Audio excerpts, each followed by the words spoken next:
Figure on the trail. One of the myriad of possible activities that are available at Huntington Lake during the summer is to go horseback riding. When one heads out from the DNF pack station, there are a number of different rides one could go on. With the 2-hour-long rides, there are 2 available trails that one can use. One of them heads into the mountains, while the other goes along the lake. It's the trail along the lake, not that far from the electrical substation, that a ghostly apparition can be found. This apparition is of a woman in flowing white robes, and she stands on the trail looking out upon the lake.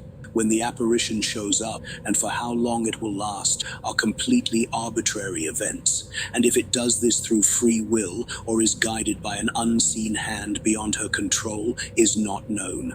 All that can be known for sure is that she sticks to that stretch of trail. More often than not, when the apparition is seen, it's when people are walking along the horse trail. However, there have been times when people have seen the apparition while riding on horseback, or when they were on or in the lake itself. One such occasion occurred when a group of friends were swimming and goofing about at the nearby docks. As they were in the water, one of them looked up at the trail and saw the apparition. This wasn't the first time he saw the apparition, but this time it was in sharper focus and fuller in form.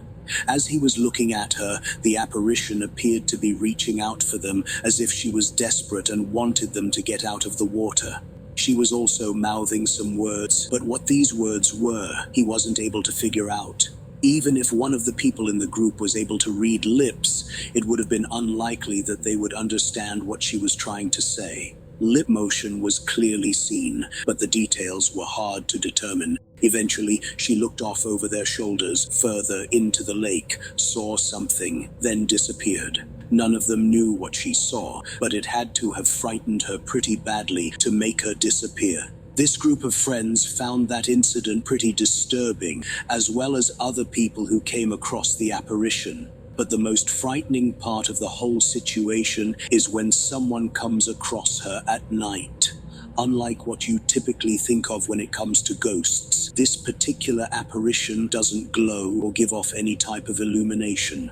As a result, it's hard to see her when one travels down the path, much like everything else when there isn't any light source available. And if someone is unfortunate enough to stumble upon her when they go for an evening walk, it can be that much more frightening. And if you stumble across the apparition at night, she will react negatively to the entire situation at the expense of the person who stumbled upon her. But regardless of the situation which you find yourself in when you come across her, the apparition will always be seen standing in the same general area of the trail. And she will always be looking out upon the water unless something in the environment draws her attention. And if one is lucky and all the metaphorical planets are in alignment, then you will come across this apparition standing upon the trail. And how you come across the apparition is irrelevant. You can be on the water, staying at one of the cabins overlooking the path, or on the trail itself. If the time is right, you will see the apparition when she makes an appearance. It's even been speculated that she will appear on the trail in the dead of winter, but this is yet to be verified because there aren't enough people in this area of the lake to observe the phenomenon when winter has set. Just remember, be careful when traveling down this particular stretch of trail, for you just might come across an unexpected sight.